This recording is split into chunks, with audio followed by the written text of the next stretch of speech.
Hello,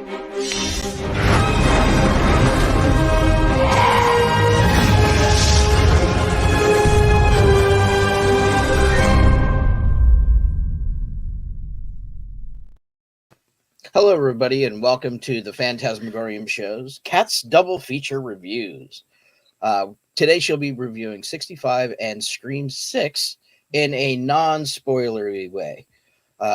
We do want to give people the opportunity to check these movies out this weekend, but come back, I think, maybe on Sunday, and we'll do a full spoiler for both. Maybe we can get a couple of friends to join us. Anyways, the woman of the hour, Catherine Cook. How are you doing? And you went and saw a double feature yesterday. Yeah, I'm doing good. What double feature? I've been doing that a lot lately now that I got that subscription. But not too many people in either theater, but plenty of showtimes for both. Yeah. So 65, I remember when I first saw the poster for this and the trailer that followed, and I was like, you could just change the tagline to Adam Driver Fights Dinosaurs. Just to make that the title and more people will go see the movie. Right. And it's admirable that it's its own thing. It's not part of an established IP or anything like that. Yeah. But there were a couple things that bug me about it. One is that all the dinosaurs are CGI. And they shot on location in Ireland and Oregon. Looks gorgeous. But it's too obvious that the dinosaurs are CG. Like, there's even one instance where they have this really adorable little baby dinosaur, but you could tell it's not actually there. And that kind of bugged me a bit. One thing that scared me about this movie is they didn't lift the review embargoes and even the social media reaction embargoes until the day of. Yeah. I don't think yesterday is that, because right now it has a 30% on Rotten Tomatoes. It's not that bad. I think that's a bit much.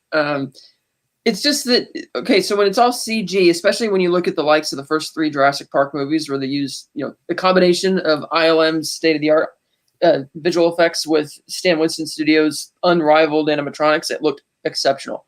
I don't understand why they didn't do that for this movie. I get the budget's $35 million, which, okay, I guess most of that's probably going towards the CG because a lot of this is just, hiking in the forest type of stuff, right. And then there's dinosaurs. But it's like, if that's what it's going to be, it's got to look really real to draw you in. If it's not, and you don't believe they're there, kind of like in Quantum Mania, where a lot of the times I didn't believe that the actors were actually in all the CGI. I didn't have a problem with in that movie because if everything is CGI, then it blends together well and you accept it. Right. But once you put human characters in there in real costumes, it just doesn't seem to fit. This is similar, where everything around them is pretty much real except for the dinosaurs, and that kind of bugged me. And so I got from the trailer, I got a very lone wolf and cub kind of. It's just are the two actors? It's a 2-actor film, or is there? There's the prologue when he leaves for the mission, but it's very much a 2-actor thing. There's a language barrier between them, which makes it a bit more of a struggle. And they kind of have little nods to things like Interstellar in terms of when you send a message across the that's a one-way message. You can't really send one back type of thing, but not done nearly as well as it was in that film. Because that was using that more as the emotional core of that movie, whereas this was using that as like a sort of a plot device to motivate him to want to protect this survivor to moving forward. Mm-hmm. But it's basically just them going around surviving. And much like you see on the poster there, most of their solutions are resolved with that pulse rifle that he has. And it's like, in movies like the Jurassic Park films, it's like you have to improvise every once in a while. And that makes it exciting. Like, how are they going to get away? But more often than not, we're going back to that gun with it doesn't have unlimited ammunition. There are instances where it's like you have to give it time to recharge. It's like, oh God, what are they going to do? But it's still going back to the gun. It's like you never get to that moment, like say in Predator, where Dutch has to figure out, how am I going to beat the demon without all of the guns and the toys? Because that's what draws him out. And he has to improvise, and it's really cool that way. This movie, not until the very end of the movie did they really feel like there was any improvising going on. It was just like repetitive, kind of like John Wick Chapter 2, where he's just using that same pistol throughout the whole thing, and it's just getting kind of repetitive. But as far as another motif, I thought of 3 other films this reminds me of: Jurassic Park 3, Cocaine Bear, and Predators. And that in all 3 of those movies are like one-trick pony ideas. It's like Jurassic Park 3, it's that lovable legacy character running away from dinosaurs. Predators, it's like people being hunted on an alien planet by predators. And in Cocaine Bear, it's a bear on cocaine. But those movies work because they're stuffed with a bunch of supporting characters of diverse backgrounds. So the characters are kind of fighting each other. They're fighting the environment. There's subplots in those movies. So there's plenty there to keep you engaged because the writers know that one trick pony is not enough to keep you like hooked all the way through. This movie doesn't really have any of that. It felt like it needed it because, I mean, yeah, they're walking through the forest. Oh, dinosaur, here's obstacle, dinosaur, gun. And it gets, I mean, it's not bad. It's a little bit repetitive. It's just kind of, I feel like they just kind of came up with the idea of this concept and then printed the first draft script. It's like, no, it didn't have the set pieces, which I thought it needed. They could have had set pieces as well, even though this is in it's prehistoric Earth. So it's not like there's buildings or technology for them to play around with, but you still could think of some compelling set pieces that I didn't feel this movie had. And as far as acting goes, the role doesn't allow for much range, but I'm an Adam Driver fan, so that works. But it just didn't. I feel it easily could have been a much better movie. It's just kind of I gave it a 3 out of 5. So wow, it's not garbage by any means. Again, I was engaged for part of it. It's like, okay, it's kind of frustrating. Whereas every time throughout each scene I'm watching, I'm like, this could be so much better. Yeah. And it just, especially when you see again the dinosaurs, it's like, wow, that would look really cool if it wasn't just pure CG and which needs more render time. Right.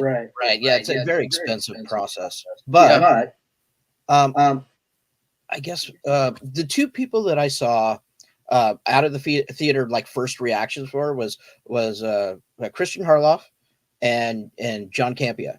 Mm-hmm. Campea had fun with the movie. Didn't think it was no, it's not going to be the top 15 of the year, right?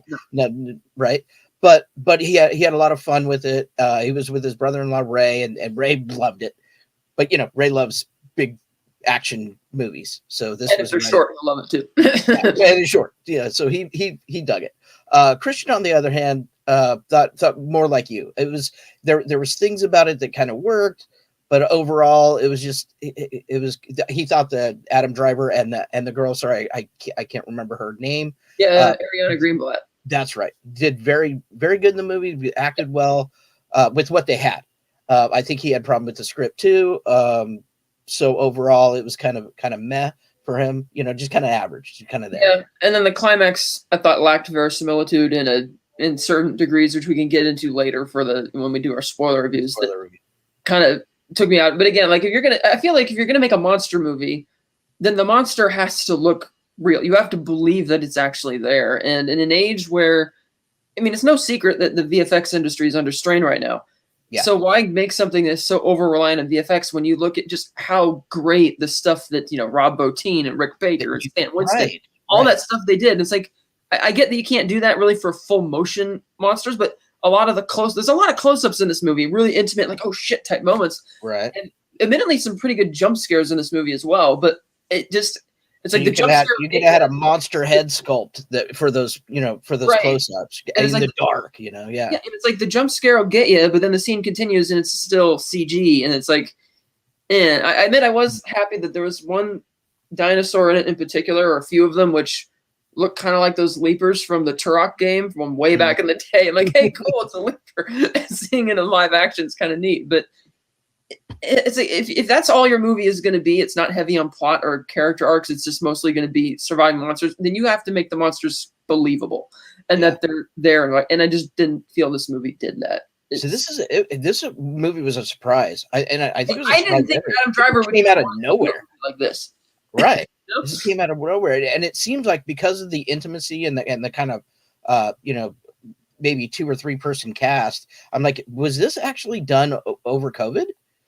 I don't know, but it seems like a movie that was done right during or right at the end of COVID, right? It was, and I thought it might have benefited if they went more an art house route, like have it be them just having to survive one particular obstacle, like get through the cave and just go with it, Ryan Reynolds buried in a box and buried, or Daniel Plainview having to get out of the pit with his broken leg and there will be blood. Like have it be an obstacle and just run with that idea. Whereas this movie, it's like we have all sorts of different things happening along the way. But like maybe if you took one of those ideas and stretched it out longer, I would be more forgiving of the CG-ness of it because I could be really invested in this one thing rather than just, oh, we're walking through the woods and, oh, this happens now, this happens. And it's like, it just doesn't track. So yeah, they use guns too much CG, not enough going on with characters. It's just, I really like small, intimate movies too. I do. Z for Zachariah. I don't know if you saw that. It's a 3-person movie. Great little film, kind of more of an art house, indie feel to it. That's kind of what I was hoping would happen with this thing, or something like Locke. Tom Hardy's Locke is like buried, right? Yeah. Like those movies are great, and they can be really good. It seems like that maybe this suffered from a little overambition, trying to make it a blockbuster instead of kind of tackling what actually they had in front of them. Well, it's the same writers, the same writers of A Quiet Place, and they're doing. Right. It's a very similar idea in terms of the dynamic between him and the girl and the survivor, and the whole dynamic where we have to avoid monsters or that kind of thing. And he even tells her we got to be very quiet and move, like you see in the trailer. So it's like, okay, you're kind of doing the Quiet Place thing again, and no spoilers, but they do try and come up with a reason to motivate him to be more interested in protecting her because all the messages from home and stuff like that. But it's like, okay, you're doing that again, but on a bigger budget, and it didn't feel as intimate as A Quiet Place. Uh-huh. Because that was like for most part, A Quiet Place was a one location movie, and it utilizes that very well. Whereas this one, it's like, we've got to go 15 kilometers to get to where we're going to accomplish what we need to do to get the hell out of here.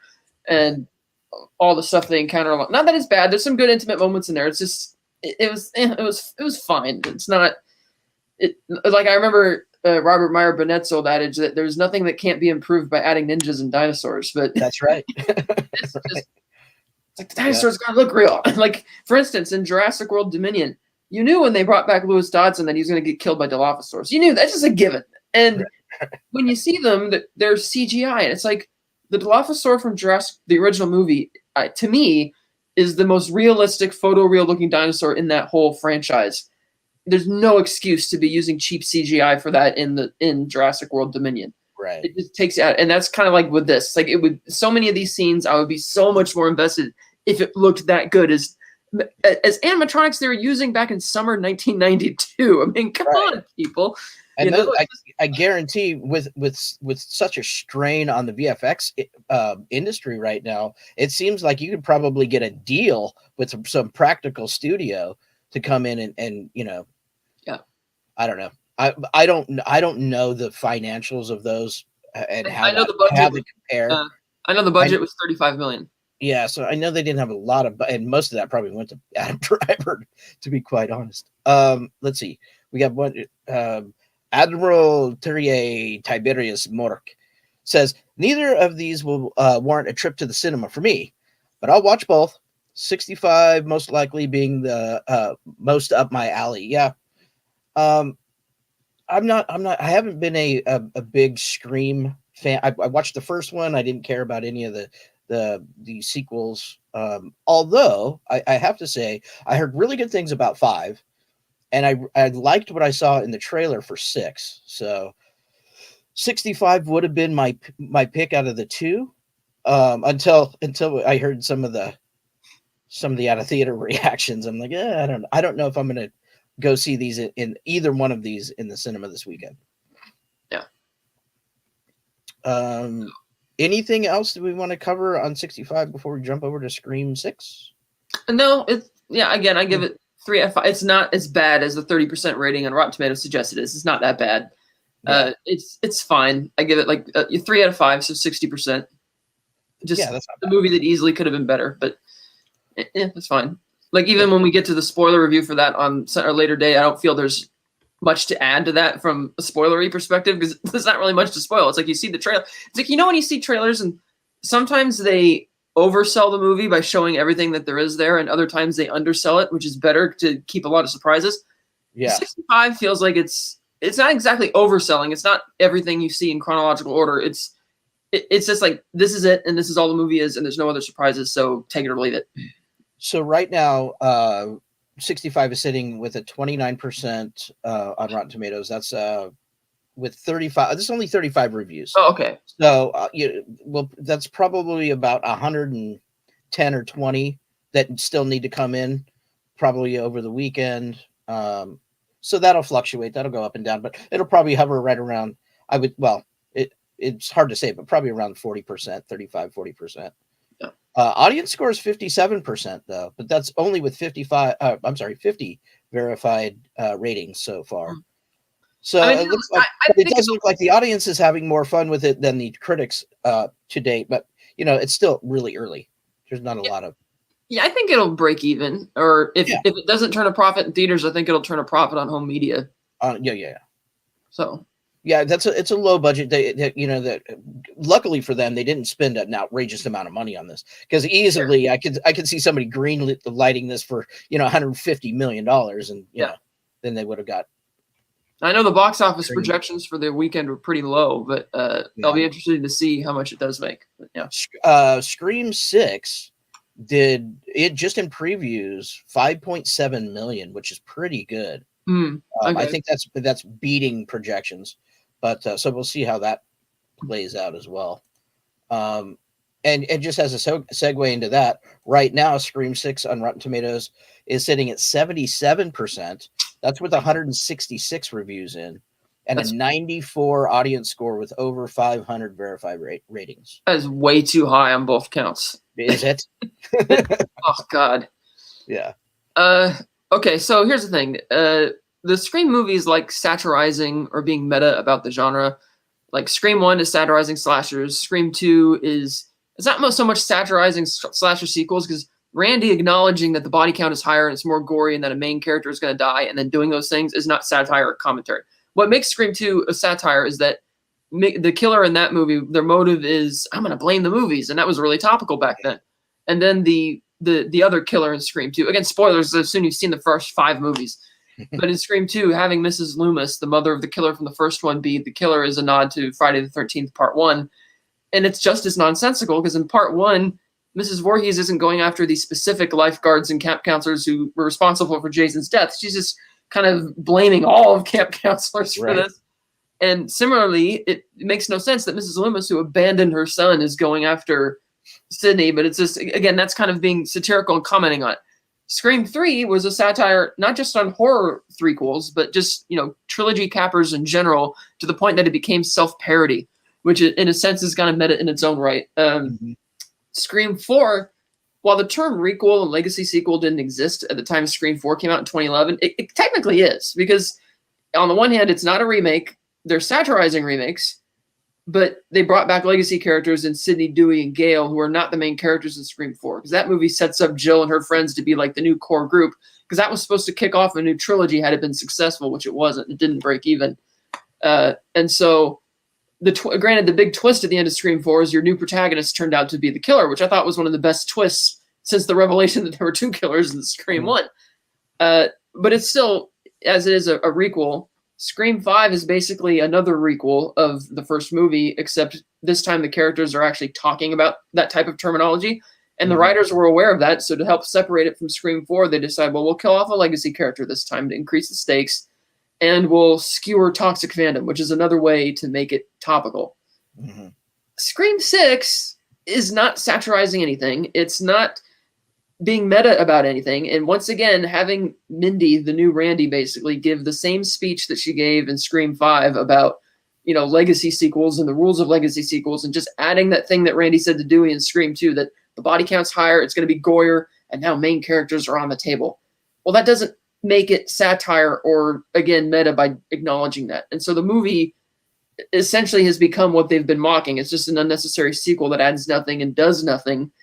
And they really take the whole characters brushing off traumatic injuries to egregious levels in this movie. I was repeatedly taken out of it because of just how bad that gets. Like, you can't. It's like, no, it's too much. And so the beginning, however, I say was the opening sequence I thought was the second best opening sequence after the original movie, because they do something very different. And it's like, ooh, wow, maybe it's not going to be a whodunit, maybe it's going to be a why done it.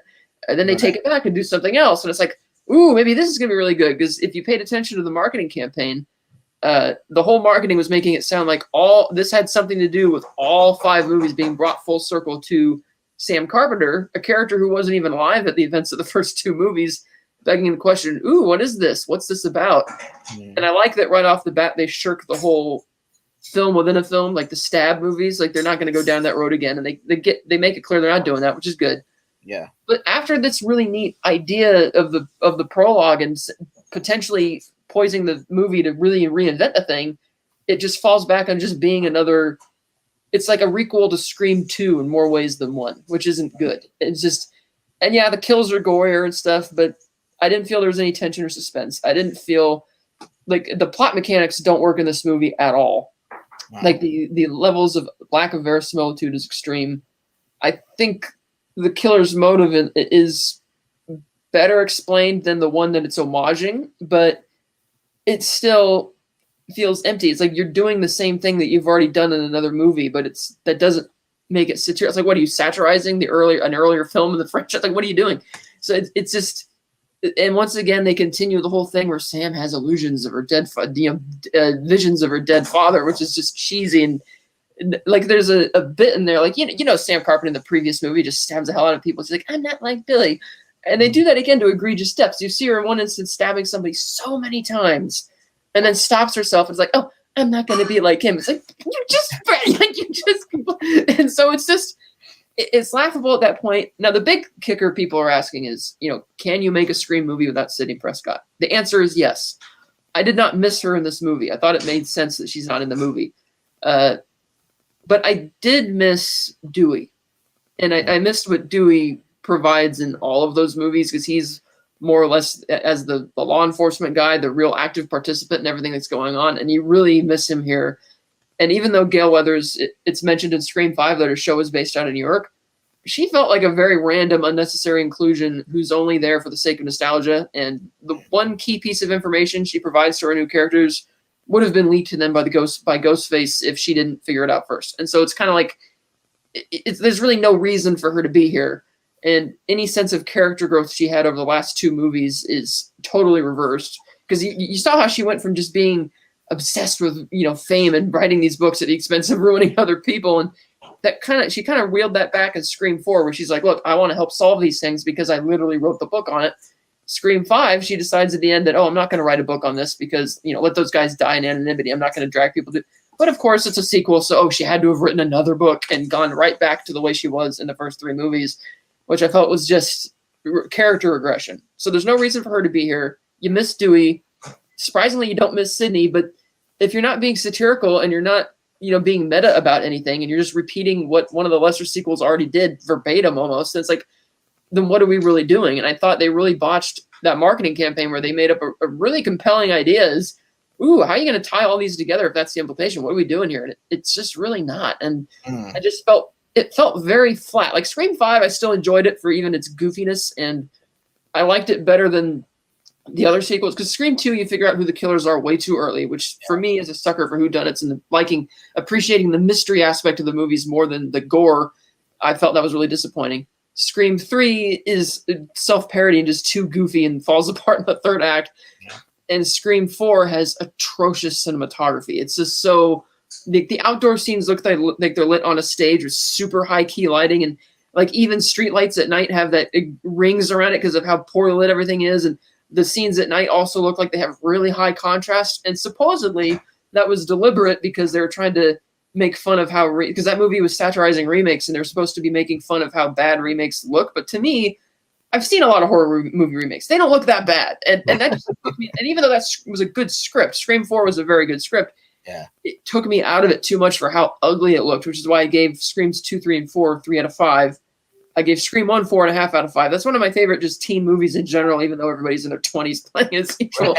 But Scream 5, I thought, didn't have the cinematography issue. It didn't have the self-parody issue, and it didn't have the figuring out the mystery too early issue. And so I enjoyed it more and gave it 3.5 out of 5. This one, just 2.5 out of 5. It's very flat. It doesn't do anything for me. And again, I don't go to these movies for the gore, and I'm so desensitized to that stuff anyway that it just didn't feel like it was doing much. And then admittedly, a couple of the actors I was excited to see in this movie don't really make it out of the opening sequence. So it's like, oh, really? That's a bummer. And it's like, oh, okay. So it's not like it's a movie. It's literally become what they've been mocking from the beginning. And it'll be easier to dive into that a lot more for the spoiler review, which will be fun. I know that Ben from Cinema Gold liked it more than Scream 5, which is cool. People are always going to have different opinions of things, which is fine. But sure, I'm surprised that the ratings are as high for this movie. I wonder if we'll see if that bears out through the weekend and as more reviews come in. But right now, it's just. Yeah, right now, like I said, 77 with 166 reviews in. So that's only about maybe 80 more to go. Yeah. And then even the thing in the trailer, which I can say, because it is in the trailer, where you see the glimpse of the shrine, like the Ghostface shrine. Mm-hmm. Given who collected all that stuff, it makes absolutely no sense. Like, really? It's like, no.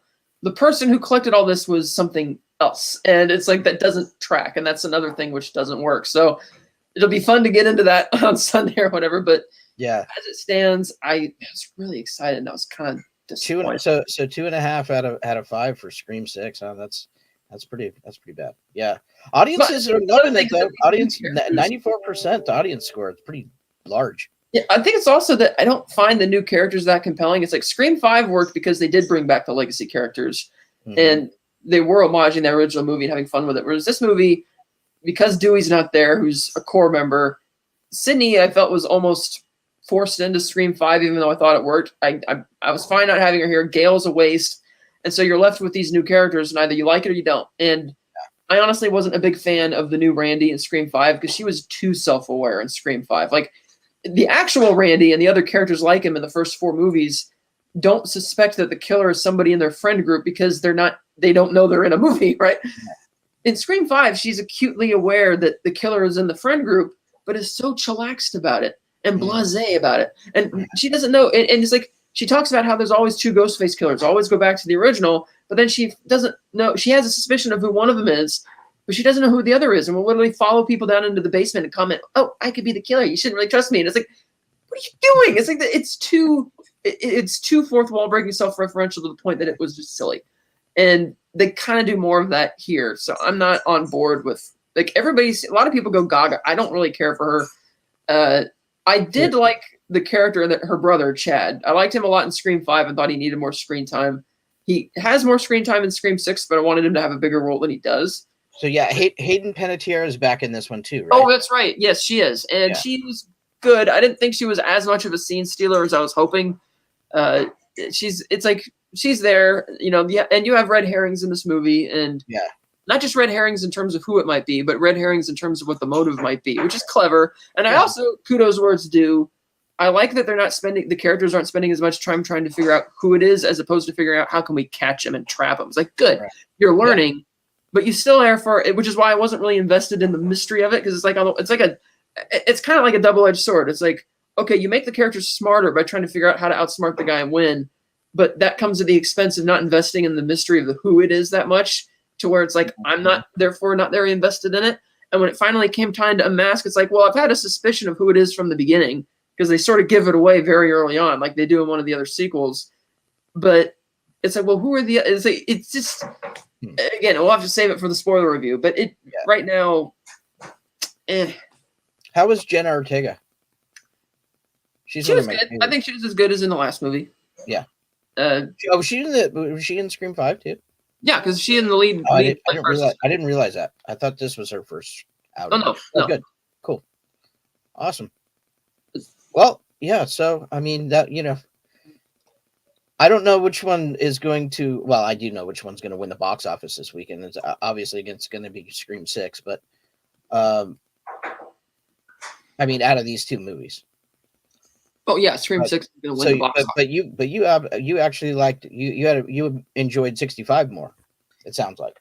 Yeah, because given what the marketing for Scream 6, the potential had to be different. The fact that they did try and make it very different in the opening sequence and then just fall back on just doing what they've been mocking all these years and not adding to it made it more disappointing than, because 65 you have no expectation. You have the expectation that it's a monster movie, it's going to be good, but the CG-ness of it takes you out of it. So both of them could have been, I mean, Scream 6 could have been a hell of a lot better.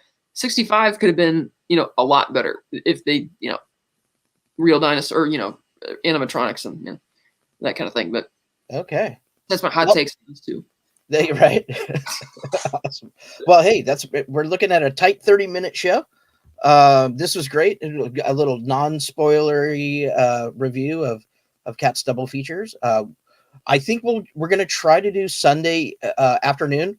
we'll do a full spoiler discussion on both of these movies. Hopefully, we can get Ben from Cinema Gulp to join, and whoever else may want to jump on, and we'll have a live stream, and it'll be a little longer. We'll have the opportunity to chat with the chat and do more of that in a more spoilery, fun way. So for now, for Catherine, I'm Steve Foley. Thanks for joining us, everybody, and have a great day.